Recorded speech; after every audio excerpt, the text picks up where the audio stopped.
আমি চ্যালেঞ্জ দিচ্ছি এই বাংলাদেশে সামনে দিন আসতেছে, কোরআনের দিন, সামনের দিন আসতেছে হাদিসের দিন। আগস্ট মাসের 5 তারিখের আগের জরিপ ছিল আমার কাছে, এদেশের 100 জনের মাত্র 15 থেকে 16 জন মানুষ চাইতো যে কোরআন দিয়ে ইসলাম দিয়ে এই বাংলাদেশটা চলুক। কয়জন? 100 জনের সর্বোচ্চ 15 থেকে 16 জন। আচ্ছা 5 তারিখের পরে আজকে 4, এই 30 দিনে গতকালকের রাতের 12:30টার রিপোর্ট পেয়েছি এই দেশে, তাও যে সে রিপোর্ট করে নাই, নির্ভরযোগ্য রিপোর্ট এটা।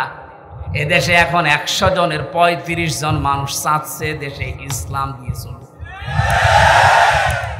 সময়টা একটু বৃদ্ধি হতে দেন। 100 ভাগের 51 ভাগ মানুষ যখন চাইবে যে দেশে ইসলাম দিয়ে চলুক, কোনো মহারথী আর বাধা দিয়ে পার পাবে না। এজন্য এখন আমাদের খুব সতর্ক, ছোটখাটো কোনো বিষয় নিয়ে যেন ঝামেলায় না জড়াই। আমার এক ওস্তাদ বলছিলেন, একটা হোস্টেলে 100 ছেলে থাকে, খাবার সকালে নাস্তা দেওয়া হয়, রুটি পাউরুটি, রুটি আর কলা। এর ভেতরে কিছু মানুষ সুর তুলেছে, আমরা সকালবেলায় নাস্তা আর খাবো না, নাস্তার মেনু পাল্টাতে হবে। হোস্টেলে যিনি দায়িত্বে আছে ডাক দিয়ে বলছে, ঠিক আছে আমি পাল্টাবো, তবে কে কোনটা বেশি খেতে চায়, যে বেশি হবে ওই দিকে আমি রায় দেব। ভোটের সিস্টেম করেছে, রায় যখন এসেছে 20 জন চাই ওই আগেরটাই কলা পাউরুটি, 18 জন চাই খিচুড়ি, 15 জন চাই রোল। এভাবে ভাগ করতে করতে দেখা গেল 20-এর সংখ্যা আগে যা ছিল। এবার আপনি বলেন তো 20 বাদ দিলে 100-র ভেতরে থাকে কত? আরো জোরে। 80 জন যদি সব একমত হতো, এ নাস্তার মেনু পাল্টানো সহজ ছিল না কঠিন ছিল? বাস্তবটা এখন আমাদের সামনে। এদেশে নাস্তিক, মোরতাদ, রাম, বাম, এই ইনু নুনু, এ মেনন আর কালামানিক বেশি না। এরা যা চাচ্ছে এরা খুব মিলে হলেও 20 জন হবে। আর আমরা যারা টুপিওয়ালা আমরা 80 জনের উপরে। ওই 15 জন, 18 জন, 16 জন গুলো না করে আমরা যদি সব এক হতে পারি, নাস্তার মেনু এতদিন যা চলছে এটা পাল্টানো সম্ভব। কারণ এই 53 বছরে বাবা চালিয়েছে, আমরা দেখেছি। আমি দেখি নাই, মুরব্বীরা দেখেছে, কারণ আমার তো 32। স্বামী চালিয়েছিল, আমি দেখি নাই, মুরব্বীরা দেখেছে। চাচা চালিয়েছিল, সকালে এক কথা বলতো, বিকেলে আর এক কথা। সেও দেখলাম 9 বছর। ববু চালিয়েছিল বিভিন্ন কায়দায়, ভাবিও চালিয়েছিল। এই কথা বলে না কেন? সবারটাই দেখেছি। এখন শুধু বাকি আছে এ কোরআন দিয়ে সংসদ চললে কেমন দেখা যায়।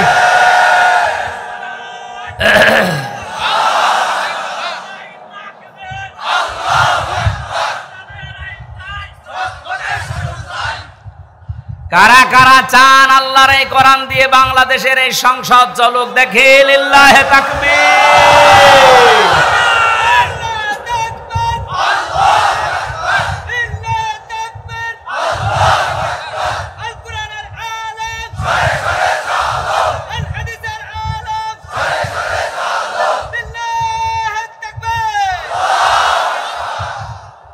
এই জন্য আমরা 80 জন যেহেতু আছি, আমরা যেন এই মত পার্থক্য ছোটখাটো বিষয় নিয়ে, কেউ 15 জন, কেউ 16 জন, কেউ 18 জন, তাহলে কিন্তু ওই 20 যা এসেছে ওইটাই থেকে যাবে। এই কথা বলেন না কেন? আমরা আর কোনো ছোটখাটো বিষয় নিয়ে মত পার্থক্য করতে চাই না। আমাদের এক যে কোরআন দিয়ে সংসদ চলবে, সে যেই আসুক। বাংলাদেশের ঐতিহ্যবাহী জেলা মাগুরা মোহাম্মদপুর থানার অন্তর্গত চালিমিয়া মাদ্রাসা প্রাঙ্গণ বাবুখালী হাফিজিয়া ও কওমি মাদ্রাসার উদ্যোগে 21তম বাৎসরিক ঐতিহাসিক তাফসিরুল কোরআন মাহফিলের স্বনামধন্য সভাপতি, বিশিষ্ট ইসলামী চিন্তাবিদ, শিক্ষাবিদ জনাব মাওলানা মতিউর রহমান, সম্মানিত পরিচালক হাফেজ মোহাম্মদ হাবিব হোসেন, এতক্ষণ যারা কথা বললেন, ফরিদপুরের সন্তান হাফেজ কারি মাওলানা নাইমুল ইসলাম, মঞ্চে বসা আছেন বাংলাদেশ জামাতে ইসলামীর মাগুরা জেলা শাখার শ্রদ্ধাভাজন জেলা আমির, বসা আছেন আপনাদের মাগুরার কৃতি সন্তান বিশিষ্ট ইসলামিক চিন্তাবিদ, আইনজীবী, মুফাসসিরে কোরআন বড় ভাই জনাব মাওলানা জাহাঙ্গীর আলম, নাম না জানা অন্যান্য ওলামা একরাম, সামনে বসা মুসলমান ভাইরা, পর্দার আড়ালের সম্মানিতা মা এবং বোনেরা, প্রশাসনের ভাইরা, প্রাণপ্রিয় মাগুরাবাসী, দল মত জাতি বর্ণ ধর্ম নির্বিশেষে কোরআনের এই অনুষ্ঠানে আজকে যারা ইবাদত মনে করে এসেছেন বলেন আলহামদুলিল্লাহ। এটা ইবাদত চলছে নাকি? চলছে।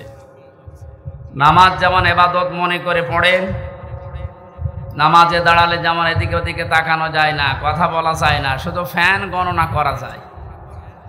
হ্যাঁ, সব যদি আপনি মনে করেন নামাজে যে 7, 10, 15 মিনিট দাঁড়িয়ে আছেন সব নিষিদ্ধ, এখানে 1 ঘন্টা সময় দেওয়া লাগবে, সব নিষিদ্ধ, পারবেন না। ইবাদত করতে হলে ইবাদতের মতো করা লাগবে। যেখানে আছেন যদি ওই অবস্থায় আপনার জীবন কেটে যায়, লাতারকাবুন্না তবাকান তবাক, হে নবী যেখানে আছেন ওখানে থাকলে হবে না, আপনাকে উপরে ওঠা লাগবে। এক স্তর থেকে আপনাকে আর এক স্তরে নিয়ে যেতে চায়। বাচ্চারা যখন জন্ম দেয় দেখবেন ছোটবেলায় এই জন্মগ্রহণ করা বাচ্চাগুলো মানুষ ডাক্তারের কাছে নিয়ে যায়। ডাক্তার প্রথমে ওজন দেয়, মনে করেন 1 বছর বয়স, ওর ওজন হয়েছে 3 কেজি। কত? 3 কেজি বা 5 কেজি। 1 বছরে ওর ওজন। এ 5 কেজির বাচ্চাকে আপনি 2 বছর পরে আবার নিয়ে গেলেন, ডাক্তার আবার ওজন দিচ্ছে 5 কেজি আছে। নাকি অসুস্থ না সুস্থ?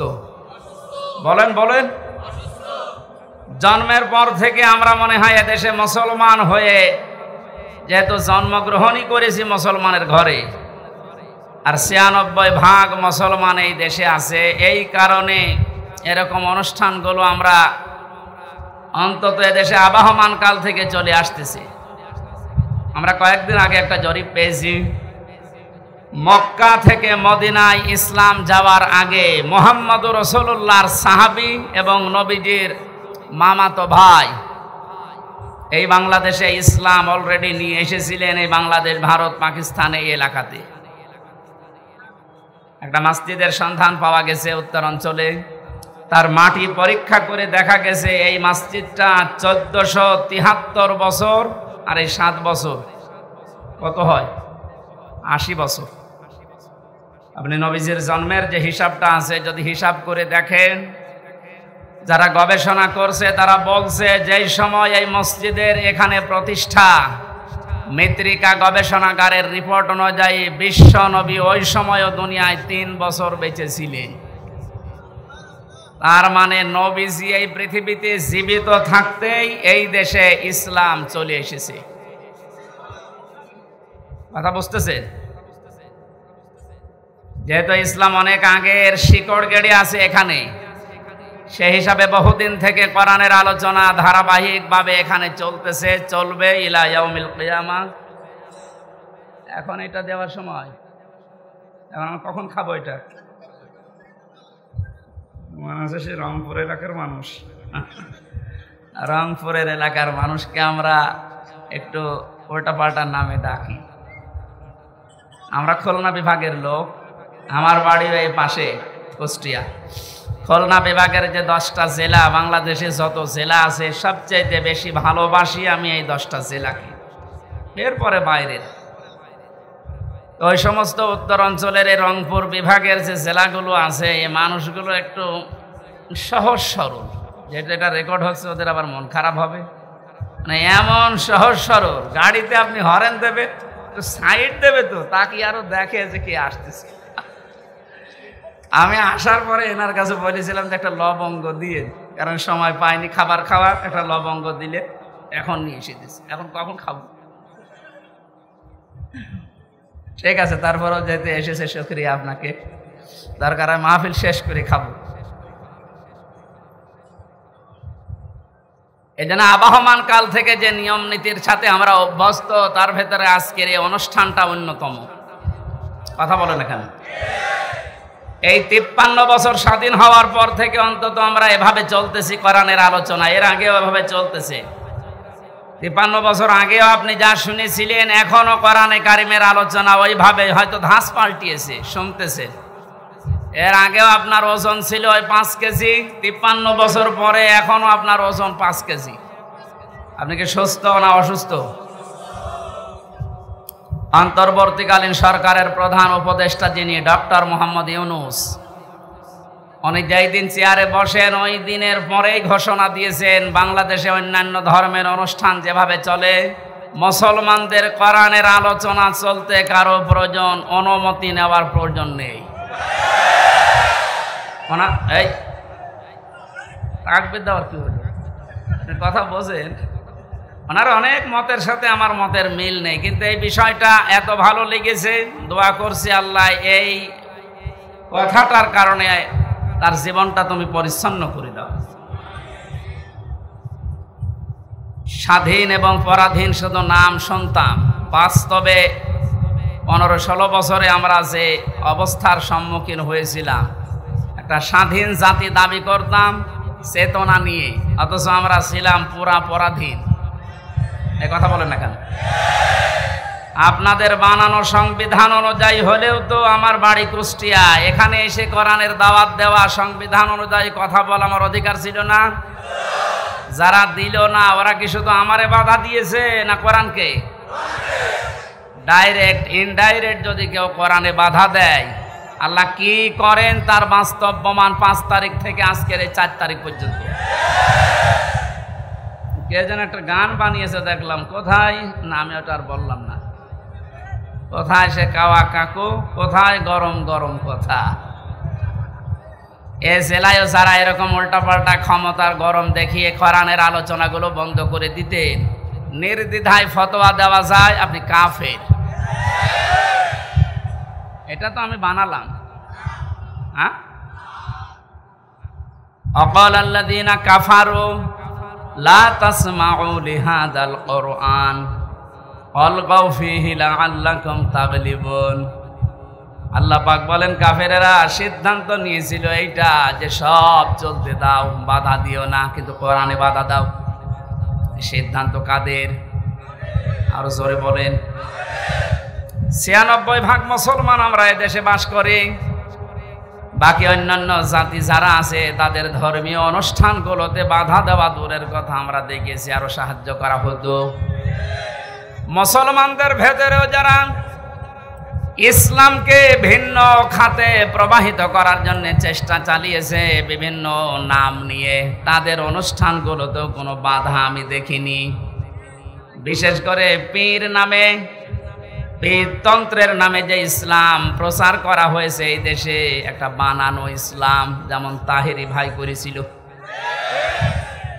নজিবুল বশর ময়েজ ভণ্ডারী করেছিল, আবু সুফিয়ান আল কাদরি ভাই করেছিল। এ সমস্ত জায়গাতে আমি নিজে দেখেছি বাধা তো নেই। পাশেই 5 কিলোমিটার দূরে তাফসির মাহফিল, বাধা তো দিয়েছে, গ্রেফতারও করেছে। কোরআনের আয়াত অনুযায়ী বোঝা যাচ্ছে কোরআন যারা বাধা দেয় কোরআন প্রসারে কায়েমে, এরা কাফের। কারণ এই সিদ্ধান্তটা মুসলমানদের না, এই সিদ্ধান্ত কাফেরদের। কাদের বলেন তো? এখানে একটা মাসলা বলছে, কেউ যদি কাফেরকে কাফের মনে না করে সেও কাফের। জেলখানায় আমি 3টা বছরের ভেতরে সবচাইতে বেশি এই কথাটা মাওলানা মামুনুল হকের কাছে শুনেছি। উনি মাঝে মাঝে বলতেন, হামজা যদি বাইরে যেতে পারি কোনো কাফেরের জানাজায় যাব না, কবরেও যাব না। বলতাম, ভাই আপনি এই বিষয়টা নিয়ে তো বেশি কথা বলেন। দেখো কোরআনে কারিমে আল্লাহ জানিয়েছেন, ওয়ালা তুসাল্লি আলা আহাদিম মিনহুম মাতা আবাদাউ ওয়ালা তাকুম আলা কবরি ইলা আখিরি আয়া। সূরা তাওবার 84 নম্বর আয়াতের প্রথম অংশে আছে, আল্লাহ পাক বলেন, হে নবী, এরা মারা গেলে এদের কবরের পাশে দাঁড়ানো দূরের কথা, এদের জানাজার নামাজ পড়া দূরের কথা, আপনি এর পাশ দিয়েও যাবেন না। যদিও তাকুম আলা কবরের ব্যাখ্যা দুইটা পেয়েছি তাফসিরে। কাফেরের কবরের পাশ দিয়েও হেঁটে যাবেন না এবং কবরের পাশে দাঁড়াবেনও না, কারণ জায়গাটা গজবের। কিসের? কাফেরকে যেখানে মাটিতে রাখা হয় ওই জায়গাটা গজবের হয়ে যায়। এর প্রমাণ আবু জেহেলের কবর। বদরের ময়দান দেখতে গিয়েছিলাম, যিনি আমার সাথে ছিল ওই দেশের আমারে বলছে, এই যে বিশাল কবরস্থান, এটা সাহাবীদের, 14 জন সাহাবী শহীদ হয়েছিল, এখানে সবাই আছে। পাশে এই বিশাল খেজুর বাগান, এই পাশে একটা গর্তের মতো কুয়ার মতো দেখালো যে এই জায়গায় 14 জন কাফেরকে, 70 জন কাফেরকে এক জায়গায় মাটি দেওয়া।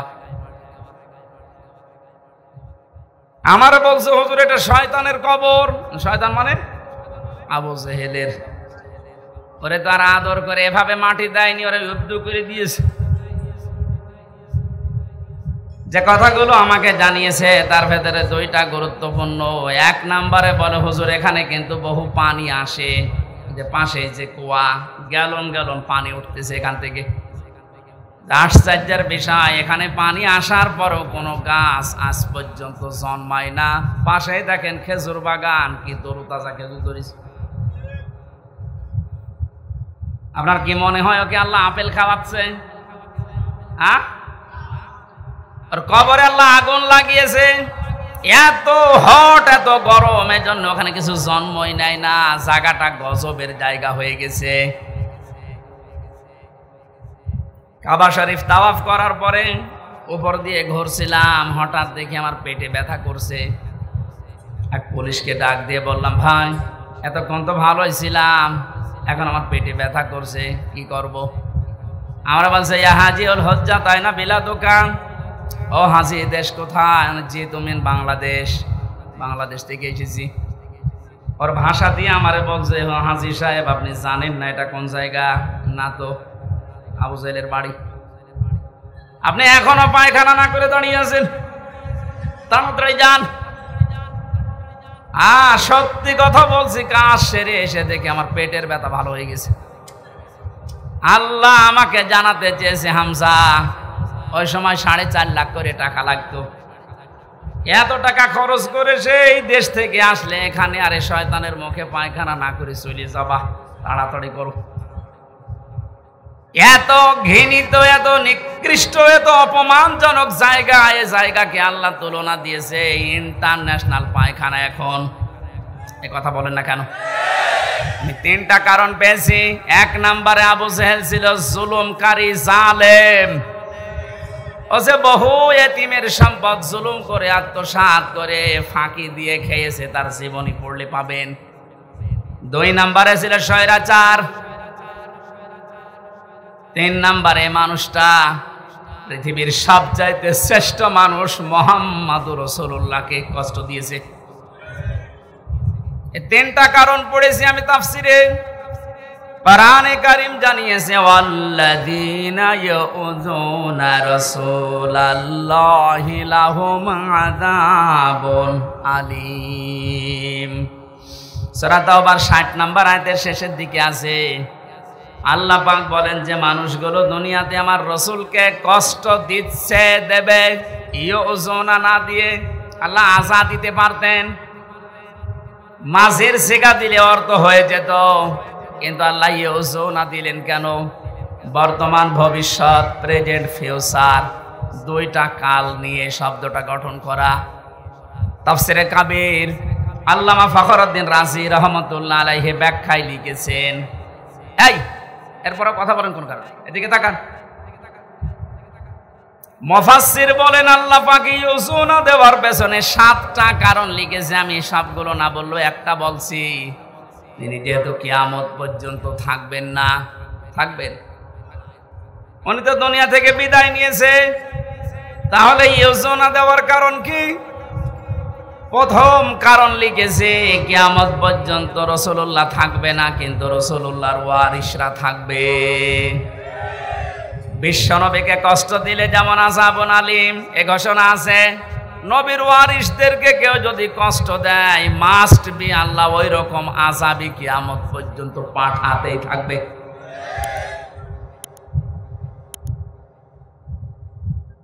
এই আয়াত অনুযায়ী বোঝা যাচ্ছে আজ নবীজি দুনিয়াতে নেই, বিশ্ব নবীর ওয়ারিস যারা আলেম, সত্যিকারের আলেম যারা, আলেম হলেই হবে না, আলেম তো বহু আছে আমরা দেখতে পাচ্ছি, ফরিদউদ্দিন মাসুদ আলেম, এক কথা বলছেন এখানে, মুফতি ফয়জুল্লাহ তো আলেম, বাইতুল মুকাররমের সাবেক খতিব যেটা পালিয়েছে, এই যে পাশের জেলায় বাড়ি, ওইটাও তো আলেম। একটা রাষ্ট্র কত নিচে নামলে, কত দুর্নীতিগ্রস্ত হয়ে গেলে জাতীয় মসজিদের খতিব পর্যন্ত পালিয়ে যায় বলেন তো? জাতীয় মসজিদের খতিব পর্যন্ত যদি পালিয়ে যায়, এ দেশে আর বাকি থাকার কথা? আপনি তাকান, যারা যারা এভাবে কষ্ট দিয়েছে দিচ্ছে সবগুলো তো পালিয়েছে, কোরআনে যারাই বাধা দিয়েছে আজ তারা এই দেশের জনগণের টার্গেট হয়ে গেছে। কেন টার্গেট হচ্ছে? কোরআনে কারিম থেকে শোনেন, এই এদিকে তাকান, জায়গাটা ভেজা না, কষ্ট হচ্ছে, যে ইবাদতে কষ্ট বেশি ওই ইবাদতে সওয়াব বেশি হয়, এই জন্য একটু সহ্য করেন।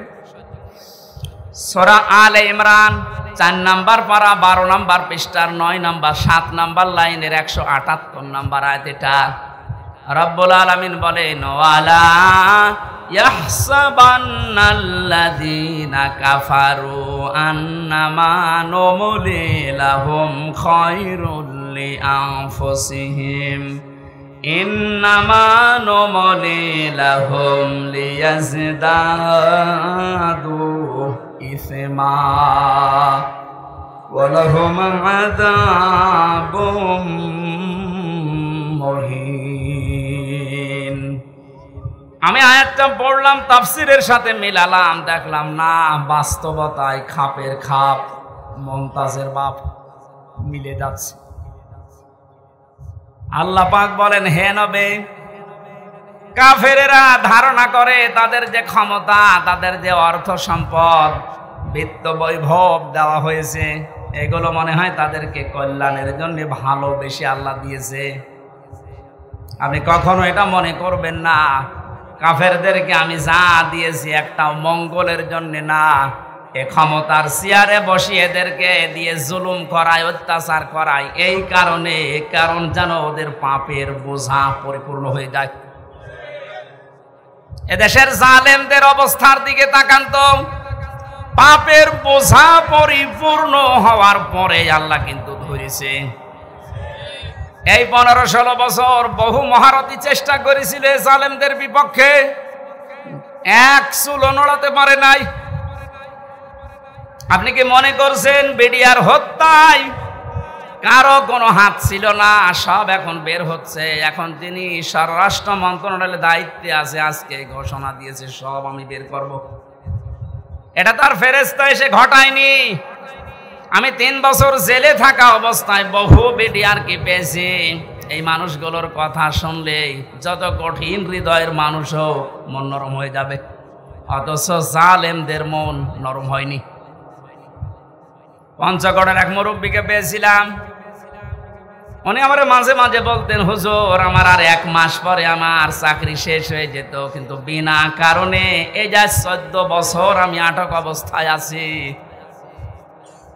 আপনি এই লোকটা কিয়ামতে যদি বিচার দেয় আপনি কি জবাব দেবেন? অন্যগুলো বাদই দিলাম, ওই একটা দুইটা না, আমি প্রায় 12টা-13টা বিষয় সামনে আনতে পেরেছি। সর্বশেষ 2024-এর 1000-এর উপরে গণহত্যা। পাপ যখন পরিপূর্ণ হয়ে গেছে, আল্লাহ বলেন, ইন্না বাতশা রব্বিকা লাশাদীদ। হে নবী, আপনার রবের ধরা বড় শক্ত ধরা। আমি এমনিতেই কাউকে কিছু বলি না, কিন্তু যারে ধরি ওরে আর ছাড়ি না। এমন ধরা ধরেছে আপনি দেখলেন দরবেশ পর্যন্ত দাড়ি কেটে ফেলেছে। গত পরশুদিন আমার যত মামলা ছিল সব খারিজ করে দিয়েছে। আমি যখন আদালত থেকে বের হচ্ছিলাম দেখলাম হাজি সেলিম, এর নামে হাজি লাগালে গোনা হবে, এটা পাঁচি সেলিম হাউ মাউ করে এজলাসে কাঁদতেছে। ওর যে অপকর্মের ফেরেশতা এই 16 বছরে শয়তান ওই এত অপরাধ করে নাই।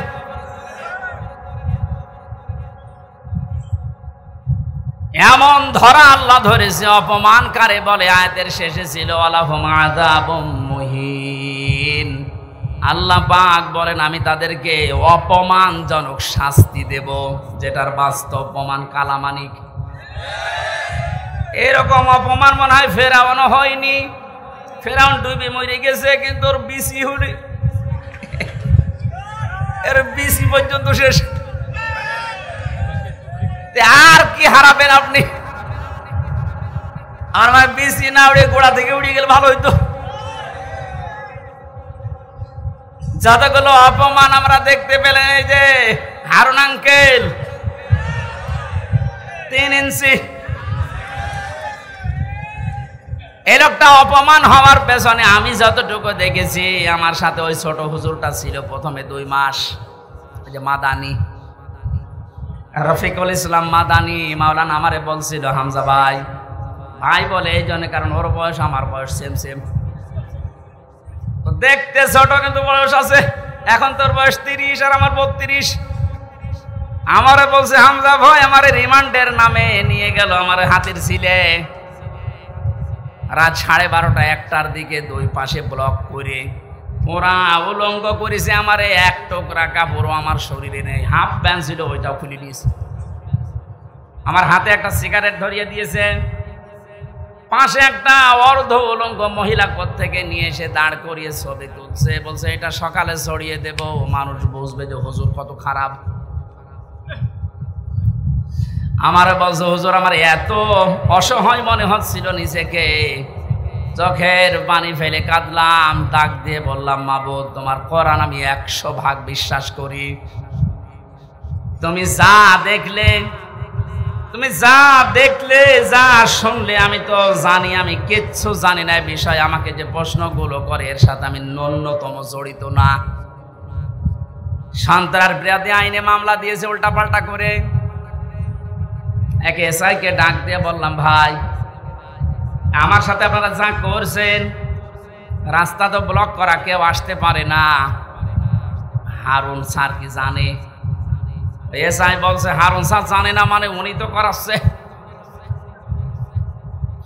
আকাশের দিকে মুখ দিয়ে বললাম বাবু তোমার আরশের দিকে আমি মুখ করে আমি ছোট হই, কিন্তু আমি একজন আলেম, আমি এখন মজলুম। আর নবীজি জানিয়েছেন মজলুমের দোয়া আর আল্লাহর ভেতরে কোনো পর্দা থাকে না। এই বাস্তবতা এবং বিশ্বাস নিয়ে তোমার কাছে বলছি আল্লাহ, জীবনে তোমার কাছে যদি কিছুই কবুল না হয় তবে এই কথাটা তুমি একটু শোনো, আমাকে যেভাবে অপমান করেছে যার নির্দেশে তাকে তুমি কিছু দেখিও। আল্লাহ দেখিয়েছেন জীবিত অবস্থায় 3 ইঞ্চি, মহিলারা পর্যন্ত এখন জিকির করছে 3 ইঞ্চি 3 ইঞ্চি, আর কত নিচে নামাবে বলেন? এ তো গেল 3 ইঞ্চির হিসাব। আমার মনে হয় যে চেহারা এখনো লুকিয়ে আছে, যদি রাস্তাঘাটে জনগণ পার পিটিয়ে মেরে ফেলবে। এই জালেমকে যদি কেউ সাহায্য করে কথা দিয়ে, সমর্থন দিয়ে, সাপোর্ট দিয়ে, সে আল্লাহর নবীর দল থেকে খারিজ হয়ে কাফের হয়ে যায়। কত বড় ভয়ঙ্কর কথা, তিরমিজি হাদিস। কেউ যদি জালেমকে সাহায্য করে, সহযোগিতা করে, কথা দিয়ে, সাপোর্ট দিয়ে, যেভাবেই হোক যদি জালেমকে কেউ সহযোগিতা করে, নবীজি জানিয়েছেন সে আমার উম্মত থাকে না। হ বাংলার মুসলমানেরা, নবীর উম্মতের বাইরে যারা তারা কি?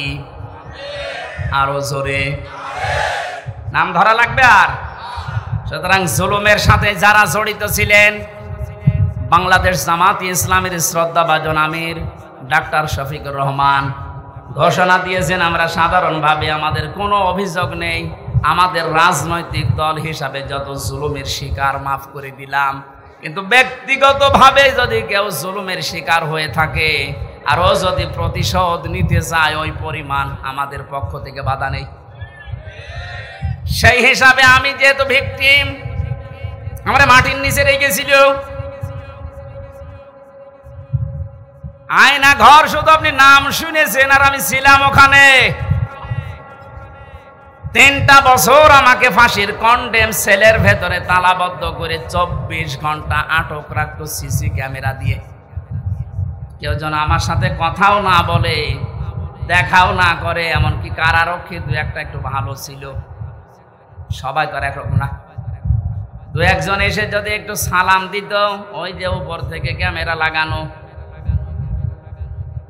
চাকরি পর্যন্ত চলে যাবে, এইরকম সিস্টেম করেছিল। এত কড়াকড়ি আপনি কেন করলেন? এই জুলুমের সাথে যারা নিযুক্ত ছিল, টপ টু বটন যেই কয়টা, যেহেতু পরশুদিন আমার মামলা পুরাটা আদালত খারিজ করে দিয়েছে, কোনো দোষ আমার পাইনি, তাহলে বোঝা যাচ্ছে বিষয় আমি কিছু জানি না, আমি পুরা নিরপরাধ। কথা বলেন না কেন? নিরপরাধ মানুষকে যারা বেকার 3টা বছর শাস্তি দিল, তাদের বিরুদ্ধে এখন এরকম 3 বছরের শাস্তি আমিও চাই। এখানে কাউন্টার টেররিজমে যারা আছে, কাউন্টার টেররিজমে যারা আছে, এই যে মনিরুল, আসাদুজ্জামান, ডিসি মান্নান, বাকিগুলোর নাম আমি নিলাম না, কারণ ওরা অত নিচে নামে নাই। আর একজন নেমেছিল আমার মামলার আয়ু মিজান। গত পরশুদিন আমি কল দিয়েছিলাম যে মামলা তো সব শেষ হয়ে গেল, খারিজ করে দিয়েছে আদালত। বিচারপতি ওটা দেখে বলছে কি দিয়ে বিচার করব, কোনো মাল ম্যাটারেস নেই, যা সব বাদ।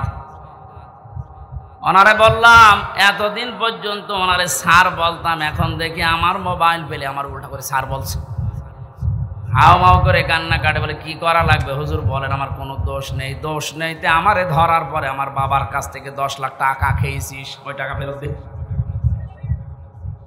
সবচাইতে বড় বিষয়, যেহেতু আদালতের মাধ্যমে আমি নির্দোষ প্রমাণ হয়েছে, আমার কোনো দোষ নেই। 3টা বছর আমার জীবন থেকে যারা নষ্ট করেছেন, এর সাথে যারাই জড়িত ছিলেন, তাদেরও জীবন থেকে আমি 3 বছর নষ্ট করতে চাই। এইটাই নাই বিচার। এটা যদি আপনি না করেন, আগামীতে যারা আসবে এরকম হাজারো হামজার নামে ওরা কারণে অকারণে মিথ্যা সত্য মিলিয়ে মামলা দিয়ে বছরের পর বছর আটক করে রাখবে। এই জন্য যে মানুষগুলো 5 বছর 7 বছর 10 বছর জেলে থাকার পরে কোনো দোষ পায় না, শেষে খালাস দিয়ে দেয়, এর সাথে যারা জড়িত মামলার আয়ু থেকে শুরু করে উপর পর্যন্ত প্রত্যেকের বিচারের আওতায় আনা লাগবে। কোন কারণে কিছুই পেলি না, ওর 10টা বছর নষ্ট করলি, তুই বড় জালেম। জালেমের কথা এই কারণে বলছি, এই কারণে শব্দটা শুনতে যত সহজ মনে হচ্ছে, বিষয়টা অত সহজ না। জালেম আল্লাহর কাছে এত ঘৃণিত, এত নিন্দিত, এত খারাপ, আল্লাহ নিজে বলেন আমি জালেমের বিরুদ্ধে নিজে বাদী হয়ে মামলা দেব। সূরা শুরা 42 নম্বর আয়াত, 25 নম্বর পারার 6 নম্বর পৃষ্ঠার 13 নম্বর লাইনে আছে, ইন্নামাস সাবিলু আলাল্লাযিনা ইয়াযলিমুনান নাস, ইলা আখির আয়া। আল্লাহ পাক বলেন অবশ্যই আমি আল্লাহ মামলা দেব। ওই আল্লাহ নিজে মামলা দায়ের করবে, নিজে কেস করবে, নিজে অভিযোগ দায়ের করবে ওই সমস্ত মানুষদের বিরুদ্ধে, ইয়াজলিমুনান নাস, যারা মানুষ হয়ে মানুষের উপরে জুলুম করেছেন। জালেম যারা, এটা রেকর্ড হচ্ছে, আপনিও শুনতেছেন, যেখানে লুকিয়ে আছেন কান খাড়া করে শোনেন। জালেম যারা, তাদের দুনিয়াও শেষ, আখিরাতও শেষ। আপনার আর বাঁচার মতো কোনো লাইন নেই যতক্ষণ পর্যন্ত এই মাজলুমরা মাফ না করবে। আর আমার তো যতটুকু বাস্তবতায় ধারণা আমি দেখেছি, বাংলাদেশের 18 কোটি মানুষও যদি আপনাকে মাফ করে দেয়, আয়না ঘরের সাথে যারা জড়িত ছিলেন, ব্যারিস্টার আরমানের বউ আপনাকে মাফ করবে না।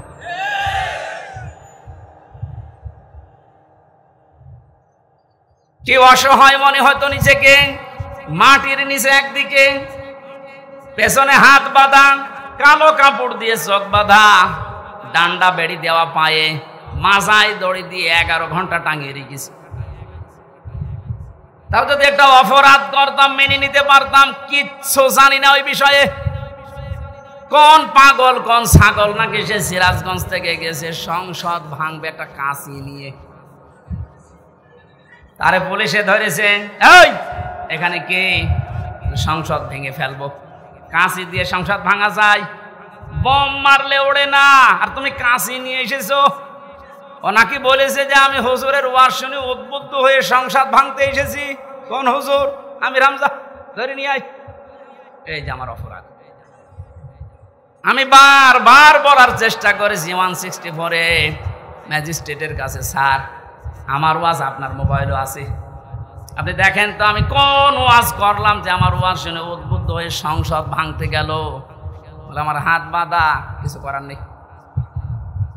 বিচার ব্যবস্থা কোথায় নামিয়েছেন আপনি? এই ব্যবস্থার কারণে হাজার হাজার মানুষের জীবন নষ্ট করেছেন, দুনিয়া থেকে পর্যন্ত বিদায় করে দিয়েছেন। হাজী সেলিমের যে টর্চার সেল পুরান ঢাকায়, ওখানে নাকি মাটির নিচে যেখানে অত্যাচার করতো ওখানে অনেক হাড় গোড় পাওয়া যাচ্ছে, তার মানে অনেক মানুষের মৃতদেহ আছে। আর শয়তান কালকে দেখলাম কাঁদতেছে এজলাসে, আমি কিছু জানি না। জানি না মানে ওরা ডিম দেওয়া দরকার। জালেমদের কোনো ছাড় নেই, যারা এই জালেমদের সহযোগী ছিল একটাকেও যেন ক্ষমা করা না হয়। 1628 জন মানুষ দায়িত্বে ছিল। মেন জালেম যে, তার পক্ষে ছিল 1628 জন চেয়ারধারী লোক। এদের একটারও বিচার না করে ছাড় দেওয়া যাবে না। যদি ছাড় দিয়ে দেন আগামীতে কিন্তু এই জুলুম আবার আসবে। এই জন্য বাংলাদেশ জামাতে ইসলামের যিনি শ্রদ্ধাভাজন আমির ডাক্তার শফিকুর রহমান একটা ঘোষণা দিয়েছে, আমরা এক জালেমের কাছ থেকে মুক্ত হয়ে আর কোন জালেমকে দেখতে চাই না। এ কথাটা অনেকেই নিজের গায়ে পেতে নিয়েছে। আরে ভাই, উনি কি আপনার নাম ধরে বলেছে? তাহলে আপনি নিজে জুলুম করবেন এরকম আশায় আছেন, এই কারণে নিজের নামের দিকে নিয়ে নিচ্ছেন।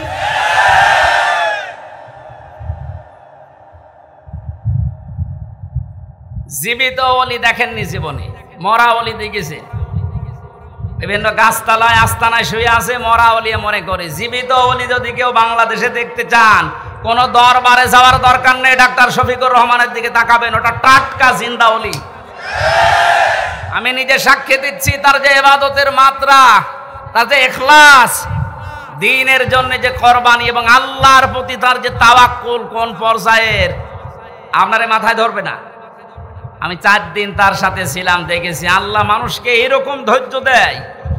তার ছেলেটা ওই সময় জেলখানায়, তার বউ অসুস্থ, তার দলের লোক হাজার হাজার লক্ষ লক্ষ পালিয়ে বেড়াচ্ছে, অধিকাংশ জেলখানায়। সব কিছু তাদের শেষ 15 বছরে, অথচ লোকটার ভেতরে কোনো টেনশন, কোনো চিন্তার কোনো ছাপ নেই। এত কষ্ট করে জেলখানায় থেকে হাজিরা দিয়ে যখন আদালত থেকে আসতো, বলতাম স্যার একটু ঘুমিয়ে নেন। যে 12-13 ঘন্টা 15 ঘন্টা পর্যন্ত এত কষ্ট করে এসে কিছুক্ষণ তেলাওয়াত, কিছুক্ষণ জিকির, কিছুক্ষণ দরুদ শরীফ পড়ে কয়েক ঘন্টা ঘুমিয়ে, এরপরে দেখতাম তাহাজ্জুদের নামাজে যতটুকু পারে পড়ে, এরপরে উনি যে সেজদায় পড়ে যেত 30 মিনিট, 40 মিনিট, 50 মিনিট, 1 ঘন্টা, 1.5 ঘন্টা একটা সেজদায় কাঁদতে কাঁদতে, মুরব্বী মানুষ, চোখের ভুরু পর্যন্ত পাকা, দাড়ি পাকা, ভিজে ভিজে পানি পড়ছে সেজদায়। আপনি ওলি দেখতে চান, অধিকাংশ গুলো ফজরের নামাজ পড়ে না। আর এই লোকটার তাওয়াক্কুল আর কষ্ট শিকার দেখেছেন কোন পর্যায়ের। একদিন বলেছিলাম যে স্যার, এখানে দুষ্ট কিছু মানুষ আছে, তারা মোবাইল নিয়ে এসে দেয় চুরি করে। এটা রেকর্ড হচ্ছে তো, এই জন্য গোপন কথা বলা যাচ্ছে না। এই ভেতরে আবার ঝামেলা বেড়ে যাবে না। ওখানে সব ধরনের সিস্টেম করে, মানুষ কি করবে এখন, অসহায় তারা। বললাম যে আপনারে আমি ওইভাবে একটা ছোট মোবাইল নিয়ে এসে একটু বাড়িতে খোঁজ নেন। আমারে বলছে হামজা কার খোঁজ নেব? কেন? আপনার ছেলে, আপনার বউ অসুস্থ, আপনার দলের লোক সব পালিয়ে বেড়াচ্ছে। আমারে যে কথা শুনিয়েছে আমার জীবন ভরে গেছে। আমারে বলছে হামজা ধরা পড়ার সময় আমি নিজেই প্রস্তুতি নিয়েছিলাম, 24 ঘন্টায় আমি প্রস্তুতি নিয়ে থাকি কখন ওরা আমারে ধরে নিয়ে যাবে। ধরে যখন নিয়ে এসেছে, আসার সময় আমি সব আমার আল্লাহর কুদরতি হাতে দিয়ে এসেছি। এই কঠিন পরিস্থিতিতে এই কথা মুখ দিয়ে বের হওয়া অত সহজ না, আপনি যত সহজ ভাবতেছেন। কোরআনে কারীম জানিয়েছে, ইন্নাল্লাযীনা ক্বালু রাব্বুনাল্লাহ সুম্মা ইসতাকামু তাতানাজ্জালু আলাইহিমুল মালাইকা আল্লা তাখাফু ওয়া লা তাহজানু। আল্লাহ পাক বলেন, যারা এই কথা বলতে পারে আমার রব আল্লাহ, আর এই কথা বলার পরে সিঁড়িয়ে ছটিয়ে পড়ে না, টিকে থাকে, ইস্তেকামাত পয়দা করে দাঁড়িয়ে থাকে কথার উপরে, আল্লাহ তাদের পুরস্কার হিসাবে বিপদে আপদে ফেরেশতা নাজিল করে হলেও সাহায্য করে। ফেরেশতারা এসে কি বলে? আল্লাহ তাখাফু ওয়া লা তাহজানু, কোনো ভয় নেই, কোনো টেনশন নেই। এই যে কিসের ভয়, কিসের টেনশন? এ কঠিন বিপদে পড়ার কারণে হয়তো মানুষের মনের ভেতরে ধারণা আসতে পারে, এই ভয় তৈরি হতে পারে যে আমার ছেলেটাও জেলখানায় বিনা কারণে, আমার স্ত্রী ওদিকে হাসপাতালের বেডে মৃত্যুর সাথে লড়ছে, আমার দলের হাজার সহকর্মী তারা পালিয়ে বেড়াচ্ছে, জেলখানায় তারা ভর্তি, কি হবে এদের? আল্লাহ বলেন, ফেরেশতাকে দিয়ে আমি যেন ওর কানের কাছে মুখ নিয়ে বলাই, বল কোনো ভয় নেই, কোনো চিন্তা নেই, সবগুলো আল্লাহ দেখবে। বাস্তবে আয়াতটা আমি ওনার সাথে 100 ভাগ মিলাতে পেরেছি, অথচ কোন আলেমকে পর্যন্ত দেখেছি হাউমাউ করে কাঁদতো বাইরের পরিবেশের কথা চিন্তা করে। উনিও তো মানুষ, কান্নাকাটি তো বাইরের পরিবেশের জন্য দূরের কথা, চিন্তার কোনো ছাপও এই চেহারার ভেতরে আমি পাইনি। কোরআনের সাথে যে লোকটার জীবন মিলে যায়, হাদিসের পাতার সাথে যার জীবন মিলে যায়, সে ওলি। এক কথা বলুন। এই জন্য জালেম যারা, তাদের দুনিয়া শেষ, আখেরাতে তো আপনি আল্লাহর মামলার আসামি হয়ে বসে আছেন। যিনি বিচার করবেন, যিনি রায় দেবেন, তিনি যদি মামলার বাদী হয়, কে দাঁড়াবে আপনার পক্ষে? এই জন্য আপনার আখেরাত শেষ, দুনিয়া শেষ। কেন বলছি? কারণ জালেমদের বিরুদ্ধে যখন মজলুম কিছু বলে, ওটা সঙ্গে সঙ্গে আল্লাহর কাছে পৌঁছিয়ে যায়, কোনো পর্দা থাকে না। আজ অনেকেই সুর তুলছে যে জালেমরা যা করেছে মাফ করে দেন না। জালেমদের মাফ করলেও আল্লাহ মাফ করবে না। আল্লাহু লা ইয়াহদিল কওমাজ জালিমিন, বহু জায়গায় আল্লাহ জানিয়েছেন ইয়াহদি, এটা মোজারে। যারা গ্রামার বসে জিজ্ঞাসা করেন বর্তমান, ভবিষ্যৎ, প্রেজেন্ট, ফিউচার, আল্লাহ বলেন জালেমদেরকে আমি পথ দেখাই না, হেদায়েত দেই না, দেবও না। আল্লাহ বলছেন আমি দিচ্ছি না, দেব না, আমি দোয়া করে করব কি? এই জন্য জালেম যারা সব যখন শেষ করেই ফেলেছেন, গর্তের ভেতরে লুকিয়েও আপনি ছাড় পাবেন না, কারণ আপনাকে আল্লাহ অপমান করবেই। এদেশে যারা বাধা দিয়েছিলেন তারা কয় আজকে আসেন তো বাধা দিতে, আসেন আজকে আসেন, আপনাকে আমি ওয়েলকাম জানাচ্ছি। কোথায় লুকিয়ে আছে সে? শেখর না শিখর? এদিকে আসেন, আজকে মাইক কেড়ে নেন তো দেখি কোন মায়ের দুধ খেয়েছেন, আপনি আসেন। আমি চ্যালেঞ্জ দিচ্ছি, এই বাংলাদেশে সামনে দিন আসতেছে, কোরআনের দিন, সামনের দিন আসতেছে, হাদিসের দিন। আগস্ট মাসের 5 তারিখের আগের জরিপ ছিল আমার কাছে, এদেশের 100 জনের মাত্র 15 থেকে 16 জন মানুষ চাইতো যে কোরআন দিয়ে, ইসলাম দিয়ে এই বাংলাদেশটা চলুক। কয়জন? 100 জনের সর্বোচ্চ 15 থেকে 16 জন। আচ্ছা, 5 তারিখের পরে আজকে 4, এই 30 দিনে গতকালকে রাতের 12:30টার রিপোর্ট পেয়েছি এই দেশে, তাও যে সে রিপোর্ট করে নাই, নির্ভরযোগ্য রিপোর্ট এটা। এদেশে এখন 100 জনের 35 জন মানুষ চাচ্ছে দেশে ইসলাম দিয়ে চলুক। সময়টা একটু বৃদ্ধি হতে দেন। 100 ভাগের 51 ভাগ মানুষ যখন চাইবে যে দেশে ইসলাম দিয়ে চলুক, কোনো মহারথী আর বাধা দিয়ে পার পাবে না। এই জন্য এখন আমাদের খুব সতর্ক, ছোটখাটো কোনো বিষয় নিয়ে যেন ঝামেলায় না জড়াই। আমার এক ওস্তাদ বলছিলেন, একটা হোস্টেলে 100 ছেলে থাকে, খাবার সকালে নাস্তা দেওয়া হয়, রুটি পাউরুটি, রুটি আর কলা। এর ভেতরে কিছু মানুষ সুর তুলেছে, আমরা সকালবেলায় নাস্তা আর খাবো না, নাস্তার মেনু পাল্টাতে হবে। হোস্টেলে যিনি দায়িত্বে আছে ডাক দিয়ে বলছে, ঠিক আছে আমি পাল্টাবো, তবে কে কোনটা বেশি খেতে চায়, যে বেশি হবে ওই দিকে আমি রায় দেব। ভোটের সিস্টেম করেছে, রায় যখন এসেছে 20 জন চাই ওই আগেরটাই কলা পাউরুটি, 18 জন চাই খিচুড়ি, 15 জন চাই রোল। এভাবে ভাগ করতে করতে দেখা গেল 20-এর সংখ্যা আগে যা ছিল। এবার আপনি বলেন তো 20 বাদ দিলে 100-র ভেতরে থাকে কত? আরো জোরে, 80 জন যদি সব একমত হতো, এ নাস্তার মেনু পাল্টানো সহজ ছিল না কঠিন ছিল? বাস্তবটা এখন আমাদের সামনে। এদেশে নাস্তিক, মোরতাদ, রাম, বাম, এই ইনু নুনু, এ মেনন আর কালামানিক বেশি না। এরা যা চাচ্ছে, এরা খুব মিলে হলেও 20 জন হবে। আর আমরা যারা টুপিওয়ালা, আমরা 80 জনের উপরে। ওই 15 জন, 18 জন, 16 জন গুলো না করে আমরা যদি সব এক হতে পারি, নাস্তার মেনু এতদিন যা চলছে এটা পাল্টানো সম্ভব। কারণ এই 53 বছরে বাবা চালিয়েছে, আমরা দেখেছি। আমি দেখি নাই, মুরব্বীরা দেখেছে, কারণ আমার তো 32। স্বামী চালিয়েছিল, আমি দেখি নাই, মুরব্বীরা দেখেছে। চাচা চালিয়েছিল, সকালে এক কথা বলতো, বিকেলে আর এক কথা। সেও দেখলাম 9 বছর। ববু চালিয়েছিল বিভিন্ন কায়দায়, ভাবিও চালিয়েছিল। এই কথা বলে না কেন? সবারটাই দেখেছি। এখন শুধু বাকি আছে এ কোরআন দিয়ে সংসদ চললে কেমন দেখা যায়।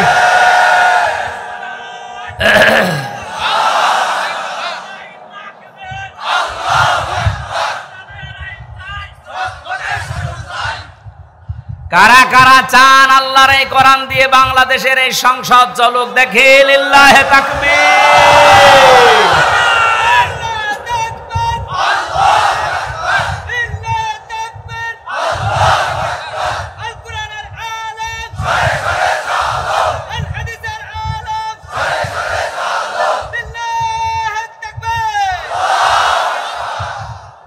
এই জন্য আমরা 80 জন যেহেতু আছি, আমরা যেন এই মত পার্থক্য ছোটখাটো বিষয় নিয়ে, কেউ 15 জন, কেউ 16 জন, কেউ 18 জন, তাহলে কিন্তু ওই 20 যা এসেছে ওইটাই থেকে যাবে।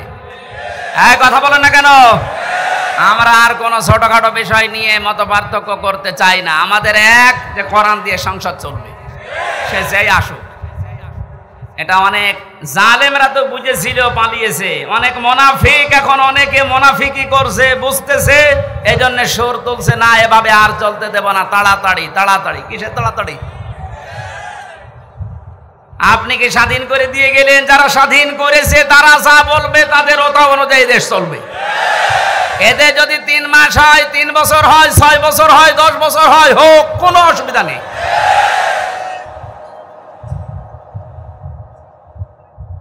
কি অবস্থায় ছিলেন আপনি টের পাচ্ছেন না? কয়েকদিন আগে বাংলাদেশ জামাত ইসলামী কুষ্টিয়া জেলা শাখার উদ্যোগে 500 আলেমকে ডাক দিয়েছিল, সব ঘরনা। 3.5 ঘন্টা আলোচনা হয়েছে, কোনো বাধা নেই, যে যার মতো কোরআন হাদিস দিয়ে বলেছে। আপনি বলেন তো, আগস্টের 5 তারিখের আগে 500 না 5 জন আলেম এক জায়গায় হলে টিকে থাকতে পারতো? কোথায় ছিলেন আর কোথায় এসেছেন? মুনাফিকি করা বাদ দেন। জীবন যারা দিয়ে গেল, আজ ওদের বিরুদ্ধে অনেকে ফতোয়া তুলছে। বৈষম্য বিরোধী ছাত্র আন্দোলনে যারা শহীদ হয়েছে, এরা নাকি শহীদ না, বুক পেতে আত্মহত্যা করেছে। শয়তানি করার জায়গা পাচ্ছ না? শহীদ যারা, এদেরকে যদি কেউ মুখ দিয়ে বলে যে না এরা শহীদ হয়নি, এটা পুরা কোরআনের বিরুদ্ধের কথা। সূরা বাকারা 154 নম্বর আয়াত, আলা তাকুলু লিমান ইউকতালু ফি সাবিলিল্লাহি আমওয়াত বাল আহইয়াউ ওয়ালাকিন লা তাশউরুন। সূরা বাকারার 154 নম্বর আয়াতে আছে, হে নবী, মুখ দিয়ে কোনো দিন এই কথা যেন কেউ না বলে যারা মারা গেছে, না ওরা শহীদ হয়েছে, ওরা মারা গেছে কথা বলবেন না। কারণ যারা শহীদ হয় ওরা জীবিত, কিন্তু তোমরা টের পাও না। তাই মানুষ যেহেতু মুখের পরে অন্তরে ধারণা করতে পারে, আল্লাহ ধারণার উপরেও নোটিশ দিয়েছে, এই আলা তাহসাবান্নাল্লাযীনা কুতিলু ফি সাবিলিল্লাহি আমওয়াতা বাল আহইয়াউন ইনদা রাব্বিহিম ইরযাকুন। সূরা আলে ইমরান 169 নম্বর আয়াত, আল্লাহ পাক বলেন, মুখে তো বলবি না, ধারণাও করবি না যে যারা শহীদ হয়েছে ওরা মরে গেছে, না এই ধারণাও করা জায়েজ নেই, হারাম। কেন? বালা হইয়া, ওরা জীবিত। ওরা কি?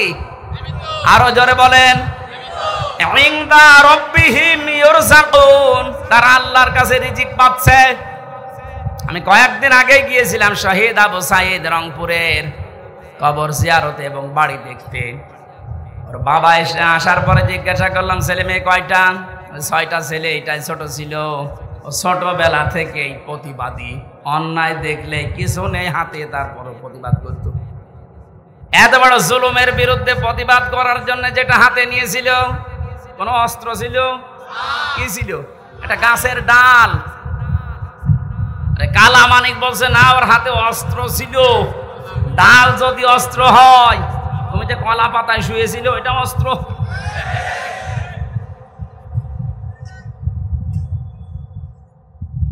সাধ্য মতো যতটুকু আছে আমার সমর্থন, বাবার হাতে কিছু দিয়ে আসলাম। দেখলাম যে প্রতিবাদ করতে যে জীবনটা দিয়েছে, ওর কি আমাদের মতো জীবনের মায়া ছিল না? বলেন, আপনার জীবনের প্রতি যেমন মায়া আপনার সাঈদের ওই রকমই ছিল। সাঈদ না, সাঈদ আবু সাঈদ রংপুরের, যেভাবে বুকটা পেতে দিয়েছে দেখেছেন। আল্লাহ যেহেতু জানিয়েছে শহীদরা আমি আল্লাহর কাছে খাবার খাই, আর খাবার খেলে রক্ত গোশত চর্বি তৈরি হয় না, কিয়ামতে সাঈদ যখন উঠবে ঠিক ওইভাবেই উঠবে। আল্লাহ জিজ্ঞাসা করবে, তোর বুকে এতগুলো গুলি, রক্তের দাগ, ও কিন্তু জবাব দিতে পারবে রব্বুল আলামিন সালেমের জুলুমের সামনে কিছুই পাইনি, জীবনটা দিয়ে দিয়েছি। এইটা নিয়ে এখনো পর্যন্ত ফতোয়াবাজি করছেন আপনি। কোনদিনে কথা মনে মনে ভাববেন না, বলবেন তো নাই। বৈষম্য যখন দূর করার জন্য আন্দোলন হয়েছে, আমরা চাই যে সংস্কার যখন আরম্ভ হয়ে গেছে, এদেশের যত রকমের জঞ্জাল আছে সব জায়গায় যেন অতি দ্রুত সংস্কার করা হয়। মাঝে মাঝে দেখি কিছু কিছু ইস্যু তৈরি করে অমুক ঘেরাও করো, অমুক জায়গা চালাও, অমুক জায়গা ধরো। কেন? 15 বছর কোথায় ছিলেন আপনি? আনসারের নাম নিয়ে যারা আজ নেমেছে, 42,000 আনসার নিয়োগ হয়েছে ক বছরে, তার 32,000 হচ্ছে গোপালগঞ্জের, আর বাকি 63টা জেলা। আমরা কি ঘাস কাটছি? তার মানে বোঝা গেছে সব আপনাদের বানানো। হিন্দুদের দিয়ে আপনারা চালাতে চেয়েছিলেন বিশৃঙ্খলা তৈরি করে পৃথিবীর মানুষকে দেখাতে, হালে পানি নেয়নি। কারণ এই দেশে সংখ্যালঘু সংখ্যাগুরু বলে কিচ্ছু নেই, এগুলো সব ওই জালেমদের বানানো। ডাক্তার শফিকুর রহমান ঘোষণা দিয়েছে বাংলাদেশে কোনো সংখ্যালঘু সংখ্যাগুরু নেই। এদেশে যে জন্ম নিয়েছে সেই এই দেশের বৈধ নাগরিক। কিসের সংখ্যালঘু, কিসের সংখ্যাগুরু? এই কথা বলে জালেমরা ওদের মন থেকে এই দেশের ইসলামপন্থী মানুষদের ঘৃণা জন্মিয়েছে। ওদের দিয়ে যখন শুরু করেছিল হালে পানি নেয়নি, তারপরে শুরু করেছে আনসার দিয়ে। আরে ভাই, পুলিশ দিয়ে যদি দেশটা চলতে পারে, আনসার ছাড়া চলবে 1 আর 2। এই প্রশাসনের এর উপরে এখনো পর্যন্ত আমাদের যাদের ক্ষোভ, সবার জন্য না, যেই কয়জনের নির্দেশে এই গণহত্যা হয়েছে এদের কারণে এই বিভাগটা নষ্ট হয়ে গেছে। মানুষ এদের উপর আস্থা আনতে কিছু সময় লাগবে, কিন্তু যারা এর জন্য দায়ী আমরা এই টপ টু বটন যেই কয়জন এদের শাস্তি দাবি করছি। এরা বহু মানুষের বুক খালি করেছে, এদের জন্য আয়না ঘরে হাজার হাজার মানুষের হাড় পাওয়া যাচ্ছে। আপনার বিবেক জীবনও সায় দেবে না যদি আয়না ঘরের দৃশ্য দেখেন। একটা মানুষ এত শক্ত হতে পারে? আমার সাথে যে আলেমটা ছিল মুফতি ফখরুল ইসলাম, মানে মাঝে মাঝে রাতের বেলা দেখতাম কেঁপে উঠছে। কি ভাই কি হয়েছে? বলছে ভাই আমার ওই আয়না ঘরের কথা মনে হয় মাঝে মাঝে। এই পায়ের নিচ দিয়ে হাত দিয়ে সামনে যে রড ঝোলানো আছে রডের সাথে দিয়ে হ্যান্ডকাপ দিয়ে লাগিয়ে রাখতো, 1-2 ঘন্টা না, দিনের পর দিন, মাসের পর মাস। আমার মাঝে মাঝে মনে হতো আল্লাহ এই দুনিয়াতে মনে হয় সবচাইতে বড় নিয়ামত একটু শুয়ে থাকা। এটা যে কত বড় নিয়ামত আমি ওই ঘরে থেকে বুঝতে পেরেছি। টয়লেট করার জন্য মানুষ মাত্র 1.5 মিনিট সময় দিত, খাবার খেতে দিত কয়েক মিনিট, তাও খাবার নাকি মনে হচ্ছে কে মাখিয়ে দিয়েছে। অর্ধেক পচা অর্ধেক ভালো, 4-5টা তরকারি একসাথে দিয়ে এক বাটির ভেতরে, খেলে খান না খেলে যান। তাও যদি একটু নরম হয়তো যে ভাই এখন নামাজের সময়টা একটু বলেন, কখন নামাজের সময় আমরা তো জানি না, কারণ এখানে রাত দিন বোঝা যায় না। মাঝে মাঝে এমন লোক দায়িত্বে পড়তো, কিসের নামাজ, নামাজ পড়ে কি পাও, আল্লাহরও ভুল ধরত। যেই কয়জন মানুষের দ্বারা আজ পুলিশ প্রশাসনের সবার উপরে মানুষের রাগ ঝাল অনেকে মিটাচ্ছে, এই কয়জন মানুষের শাস্তি আমরা দাবি করছি, সবার না। এখন অনেক কনস্টেবল, অনেক এএসআই লাইভ করে বলছে আমাদের জীবনটা নষ্ট হয়ে গেছে এই কয়েকটা শুকরের বাচ্চার কারণে। যাদের নাম বলছে আজকের লাইভ দেখলাম, বেনজিরের নাম বলছে, এই আব্দুল্লাহ মামুনের নাম বলছে, বাকি শহীদ বলছে ধরা পড়েছে, 8 দিনের রিমান্ড দিয়েছে। আমার মনে হয় আমার সাথে রিমান্ডে যে আচরণ করেছে ওর সাথেও করা হোক। এদের নির্দেশে হাজার হাজার মানুষ, 1000-এর উপরে মানুষ বাংলাদেশে মারা গেছে এই 14 তারিখ 5 তারিখের আগ পর্যন্ত। আপনি টের পাচ্ছেন কোথায়? আর এখনো পর্যন্ত অনেকে জালেমের প্রশংসা করছে যে কি করেছে টের পাচ্ছেন না। চলেন আপনারা নিয়ে যায়, 10 দিন থাকেন আপনি ওই ঘরের ভেতরে। অনেকে না বুঝে আবার এই দেশ থেকে এখনো পর্যন্ত বুকে সাহস বাঁধতেছে, ভিডিও কলে কথা বলছে, আপা ঘাবড়াবেন না, আপনি ঘাবড়ালে আমরা নরম হয়ে যাই। আপনি আবারও শক্ত হতে চাচ্ছেন? ইনোরে যেভাবে কিক মেরেছে, আপনি যদি এখনো শক্ত হতে চান আপনার ভাগ্যে ওই রকম কিক আছে না। জালেমরা আর মাথা উঁচুকে দাঁড়াতে পারবে না এই দেশে, কারণ কোরআনের ঘোষণা হচ্ছে জালেমরা অতি শীঘ্রই তাদের জুলুমের জন্য কাঁদবে। কালকে আমি হাউমাউ করে কাঁদতে দেখলাম পাঁচি সেলিমকে। এই জন্য কোনো মানুষ জুলুম করবেন না, খুব মারাত্মক অপরাধ এটা।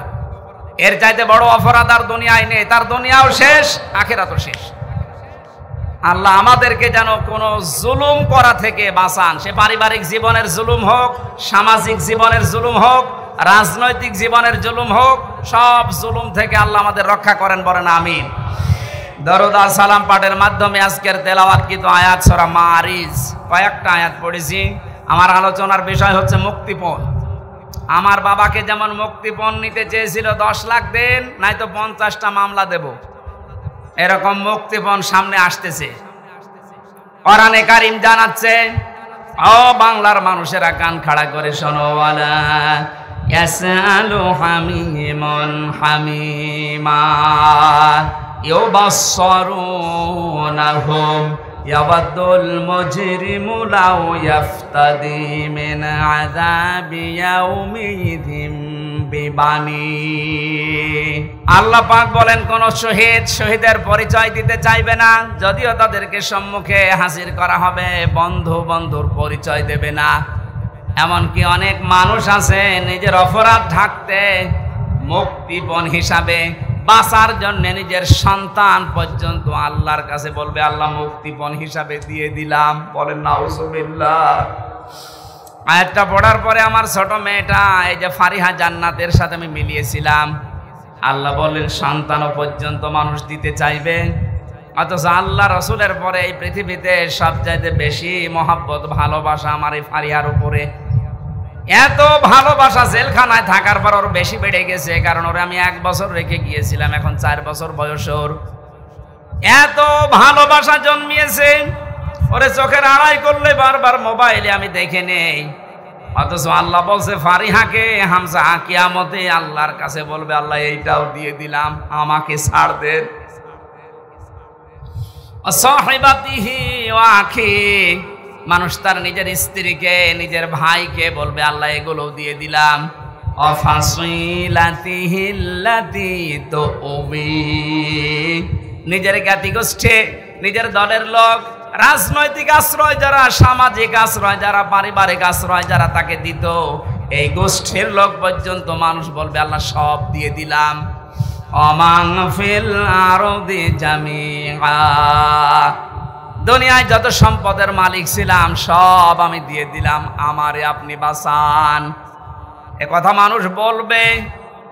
এ সাক্ষী দিচ্ছে কে বলেন তো? আরো জোরে বলেন। এই হাতটা কালকে আমি আরো বেশি বিশ্বাস করে ফেলেছি, এখনো বিশ্বাস ছিল আগেও। এই পাজি সেলিমের যে কান্নাকাটি হাউমাউ করে জজের সামনেও যা করছিল, আমার মনে হচ্ছিল যদি ও বলতে পারতো, কথা তো বলতে পারে না, নৌকা বলতে গেলে হৌকা বলে, মুখ দিয়ে কথা এরকম বের হয় না। ও যদি কথা ভালোভাবে বলতে পারতো তাহলে বলতো, জজ সাহেব আমার যত সম্পদ আছে সব আমি দিয়ে দিলাম, আমার এই মামলা থেকে মুক্তি দেন। কিয়ামতের ময়দানেও তো মানুষের বিরুদ্ধে মামলা হবে। কি হবে বলেন বলেন? এই মামলা থেকে, অভিযোগ থেকে অব্যাহতি পাওয়ার জন্য মানুষ নিজের সন্তান, স্ত্রী, ভাই, জ্ঞাতি গোষ্ঠী, সম্পদ আদি সব দিতে চাইবে, বিনিময়ে চাইবে যে আমারে মুক্তি দেন। আল্লাহ বলেন কাল্লা ইন্নাহা লাযা, কখনোই না, তোর আমি লাজাই দেব।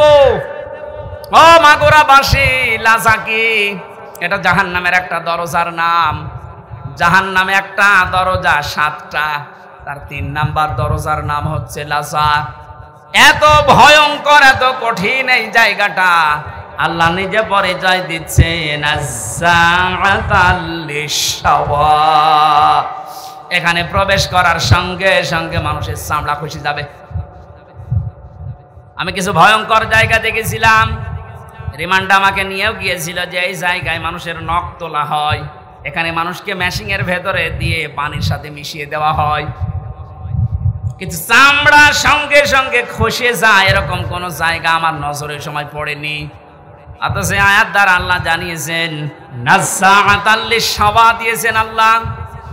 এ ঘরটা এমন ভয়ঙ্কর ভাবে আল্লাহ বানিয়েছেন, প্রবেশ করার সঙ্গে সঙ্গে আপনার চামড়াগুলো আগে খসে পড়ে যাবে।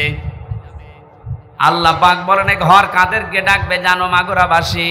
তাদউ মান আদবারা ওয়া তাওয়াল্লা। এই লাজা নামে জাহান্নামের দরজা দিয়ে আল্লাহ তাদেরকে প্রবেশ করাবে, আর এই দরজা তাদেরকেই ডাকতে থাকবে যারা সত্যের আহ্বান শোনার পরে অহংকার করে ঘাড় ঘুরিয়ে এদবার করে চলে গেছে। আর বাংলাদেশে এই প্রকৃতির মানুষ বেশি। সত্যকে সত্য জানার পরে, চোখে আঙ্গুল দিয়ে দেখানোর পরে অনেকে মানতে চায় না, বলেন না এ আমার দলের লোক না, এ আমার বাবার মুরিদ না, আমি মানি না। এরকম কথা দেশে আছে না নেই? তাহলে এ দেশের মানুষের জন্য লাজা নামক যে জাহান্নামের দরজা, এখানে প্রবেশ করার সম্ভাবনা বাংলাদেশে অনেক বেশি। যারা সত্যকে সত্য জানার পর অহংকার করে ঘাড় ঘুরিয়ে নেন, যারা এদবার করেন, যারা সম্পদ আদি জমা করে রাখে আর এগুলো সংরক্ষণ করা যায় কোন কায়দায়, সেই চিন্তা ভাবনায় মেতে থাকে।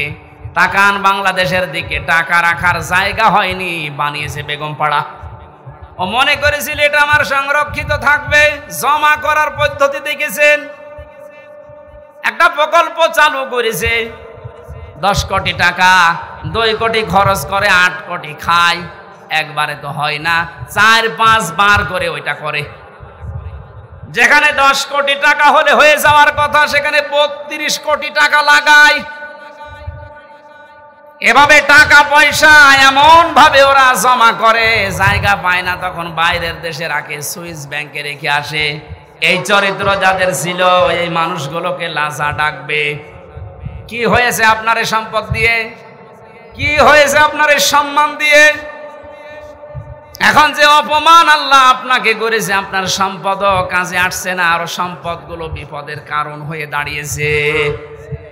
এখান থেকে আমাদের শিক্ষা নেওয়া দরকার, সামনে যারা এ পৃথিবীতে আসবে তারা যেন ওই রকম চরিত্রের না হয়। কথা বলেন ঠিক কিনা? কিন্তু যে মানুষগুলো দিনের জন্য জমা করেছিল, একদিকে দুনিয়া জমা করা আর একদিকে ইসলাম জমা করা, যে মানুষগুলো দিন জমা করেছিল, এই দেশে দিন প্রসারে দিন কায়েমে ভূমিকা রেখেছিল, তারাও তো জমা করেছিল।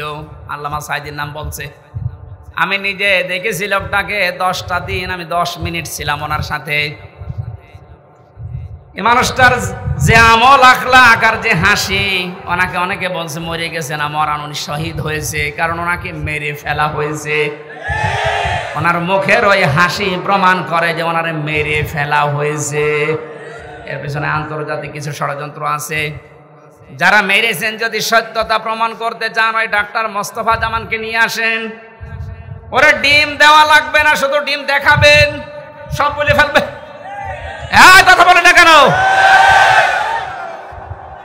সুতরাং কোরআনের পাখিকে যারা বলেন, ভাবেন, মনে মনে করেন উনি মরে গেছে না, মরা না, উনি শহীদ হয়েছেন, উনি জীবিত, উনি আল্লাহর কাছে কিয়ামত পর্যন্ত খাবার পাবে।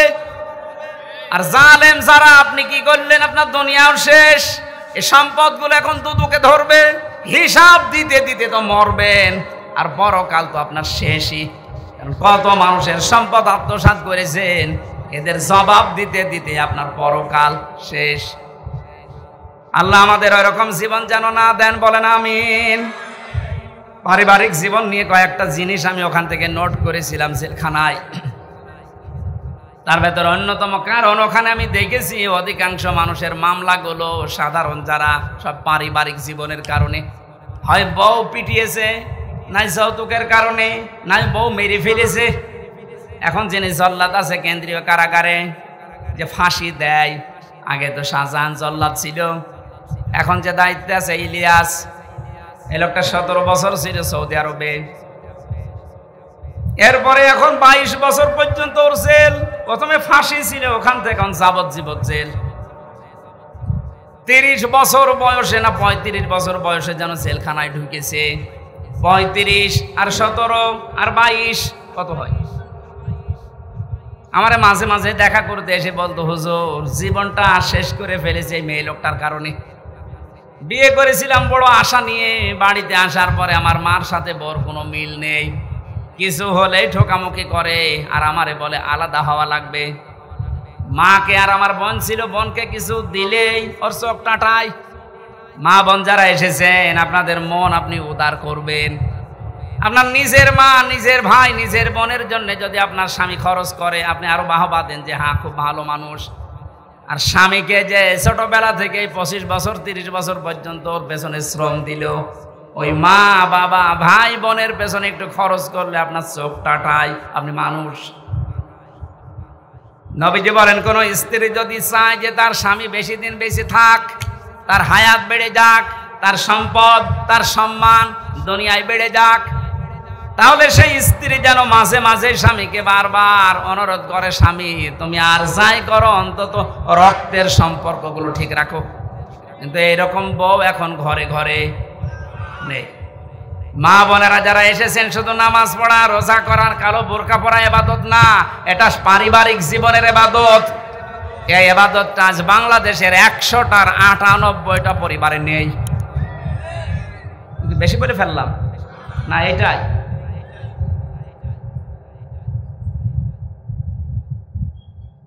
রাঙ্গামাটি গিয়েছিলাম 18 সালে, লংগদু থানায়। আসার সময় আমারে বলছে, হুজুর চলেন বৃদ্ধাশ্রম দেখে আসি। যে দেখি এক কলেজের প্রফেসর মায়ের পা ধরে কাঁদছে। ডাক দিয়ে বললাম, স্যার কি হয়েছে? আমাকে পরিচয় করিয়ে দিলেন যে এক কলেজের স্যার। মা তাকে ডাক দিচ্ছে, সন্তান আমি যখন মারা যাব তখন আমার মাথার উপরে ফ্যানটা তুই পাল্টিয়ে নতুন ফ্যান লাগিয়ে দিবি। ছেলেটা প্রশ্ন করছে, মা তুমি তো মরিয়েই যাবা, তখন আবার ফ্যান কি হবে? মা বলে, বাবারে আজ 3 মাস আমি এখানে আছি, এ ফ্যানটা ঘোরে না। আমি কর্তৃপক্ষকে বলেছিলাম যেহেতু তুই টাকা পয়সা দিস না, এই জন্য ওরা ফ্যানও লাগিয়ে দেয় না।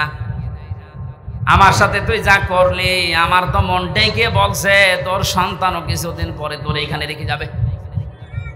তোর তো ফ্যান ছাড়া ঘুম হয় না, তুই তো গরম সহ্যই করতে পারিস না, তোরে আগে থেকে সাবধান করলাম, আমি মারা যাওয়ার পরেই তুই ফ্যানটা লাগাবি, নাই তো তুই কষ্ট পাবি। এই অবস্থায় দেখলাম ওর মা মরে গেল। হাও মাও করে কেঁদে বলছে, হুজুরে দোষ আমারে দেবেন না, একা এ দোষ আমার বোর। আমার দুইটা বাচ্চা আছে, সব সময় আমার পেছনে লেগে থাকে আমার স্ত্রী, যে এই বুড়িকে যদি বাড়ি রাখো তোমার ভাত আমি খাবো না। বাধ্য হয়ে আমি তালাকও দিতে পারি না আমার সন্তানের দিকে তাকিয়ে। শেষ পর্যন্ত মাকে আমি রেখে এসেছিলাম বৃদ্ধাশ্রমে। ছোটবেলায় আমার বাবা মারা গেছে, বহু কষ্ট স্বীকার করে আমাকে কলেজের প্রফেসর বানিয়েছিল আমার এই মা। কিন্তু স্ত্রীর ছোট মনের কারণে আমি আজকে তারেও বাড়িতে রাখতে পারি নাই। আজকে আদরে অনাদরে সেবা না পেয়ে শেষ পর্যন্ত মাটা আমার মারাই গেল। দুনিয়াতে নাম ধরে ডাকার মতো আমার আর কেউ নেই। মাগুরাবাসী মা বোন যারা এসেছেন, আপনাদের জন্য পারিবারিক জীবনের একটা কথাই বলছি, শুধুমাত্র ওই কলেজের প্রফেসর রাঙ্গামাটির উনি না, এখানে হাজারো মানুষ আমরা ঠিক ওই অবস্থায় পরিবারে আছি। মনটা একটু উদার করেন না কেন? একটু মনটা ছাড় দেন। কেউ তো থাকবেন না, 100 বছর পরে আমরা এখানে কেউ থাকবো না, নতুন মানুষ এই জায়গা চাষ করবে। কথা বলেন না কেন? সুতরাং আমরা যারা ধরা না খায় আখেরাতে, ওই রকম জীবন ওই রকম তৈরি করা দরকার আমাদের সবার। এই জন্য পারিবারিক জীবনে ওনার যা দেখলাম, এই ইলিয়াসের ওই লোকটার জীবন তো শেষ হয়ে গেল একটা মেয়ে লোকের কারণে। শেষ পর্যন্ত ঘ্যানোর দেখে একদিন একটা থাপ্পড় দিয়েছিলাম, ও ছাতা গেছে মরে। এই কারণে আমার এখন যাবজ্জীবন জেল। বলেন তো, যে লোকটা 35 বছরে জেলে ঢুকেছে, 17 বছর সৌদি আরবে কাটিয়েছে, 22 বছর জেল খাটবে, ও বের হয়ে আর কি করবে? খুব বড় একটা না, সামান্য একটা পারিবারিক বিষয়ে। এই জন্য আমি নোট করেছিলাম জেলে বসে বসে যে পারিবারিক জীবনের দাম্পত্য কলহ এবং এর সমাধান কি করা যায়। যেহেতু এটা নিয়ে 100 জনের প্রায় 70 জন জেল খাটে।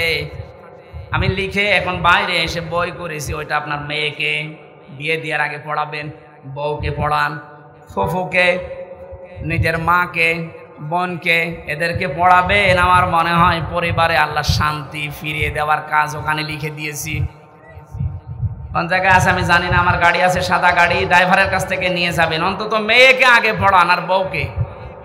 আল্লাহ আমাদের তৌফিক দিন। আমার যেহেতু দিনের বেলা একটা অনুষ্ঠান ছিল, আর কালকেও ডবল অনুষ্ঠান আছে, জেল থেকে বের হয়ে স্বাভাবিক হতে পারছি না, কারণ ওরা যা খাওয়িয়েছে অত খাবার না, বেঁচে থাকার মতো। এই জন্য স্বাভাবিক হতে কণ্ঠ এবং শরীর সময় লাগবে। আগামীতে এ মাগুরাতে পরশুদিন 7 তারিখে, পরশুদিন কয় তারিখ? 6 তারিখ, 7 তারিখে, পরশুদিনের পরের দিন 7 তারিখে মাগুরা মাহফিল আছে আমার। ওখানে মনে হয় 3টা থেকে 5টা পর্যন্ত, শ্রীপুর, মাগুরা শ্রীপুরে। ওখানে একটু যেন আমরা কথা বলবো। আল্লাহুম্মা আমিন। লা ইলাহা ইল্লা আনতা সুবহানাক ইন্নী কুনতু মিনাজ জালিমিন। ও মাবুদ, বাইরের জীবনে যখন আমাকে ফিরিয়ে দিয়েছ, আমার কণ্ঠটা তুমি ছেড়ে দাও। কথা বললেই গলা ব্যথা হয়ে যায়, বুকে ব্যথা করে। আল্লাহ, সব কিছুর মালিক তুমি, আমার কণ্ঠটা তুমি ভিক্ষা দাও। কোরআনের কথাগুলো সহজ সরল ভাষায় বলার জন্য যে যোগ্যতা দরকার, ইলম দরকার, আমাকে তুমি দাও। রব্বি জিদনি ইলমা। আল্লাহ তাআলা এই মাহফিলের আয়োজন করতে গিয়ে যারা শ্রম দিল, এই যুবকদেরকে যে মা পেটে নিয়েছে, মায়ের পেট তুমি ধন্য করে দাও। রব্বুল আলামিন, জালেমদেরকে যখন দুনিয়া থেকে তুমি তাড়িয়ে দিলে, আমাদের এই দেশে কিয়ামত পর্যন্ত ক্ষমতার চেয়ারে যেন কোনো জালেম আসতে না পারে। সম্মানিত মা বোনদেরকে তুমি সাহায্য করো। আল্লাহ তাদের খাদিজার মতো, আয়েশার মতো বানিয়ে দাও। রব্বুল আলামিন সারাটা জীবন অপরাধ করেছি, এজন্য হাত তুলতে ভয় করে। আমাদের অপরাধের দিকে তাকিও না, তোমার রহমতের দিকে তাকাও। জীবনের গুনাহগুলো মাফ করে ওই জায়গার নেকি দিয়ে পাল্টিয়ে দাও। চর্ম চোখে বড় আশা লাগে দেখতে যে কোরআন দিয়ে চললে দেশটা কেমন দেখা যায়। জীবনে কিছুই যদি তোমার ভালো না লাগে, এটা দেখে মরার তৌফিক দাও যে কোরআন দিয়ে দেশটা চলছে। বারাকাল্লাহু লানা ওয়া লাকুম ফিল কোরআনিল আযীম। যত আলেম এসেছে আল্লাহ আলেমদের মর্যাদা আরো বাড়িয়ে দাও। আলেমের সেই কাজ আল্লাহ আলেমদেরকে ওই কাজে তুমি নিমজ্জিত রাখো। কোন আলেম যেন কিয়ামতে আমরা ধরা না খাই আল্লাহ তুমি দেখো। আলহামদুলিল্লাহি রাব্বিল আলামিন। কখন কার মরণ চলে আসে জানি না। আজরাইল আসার সঙ্গে সঙ্গে যেন পড়ি লা ইলাহা ইল্লাল্লাহু মুহাম্মাদুর রাসূলুল্লাহ।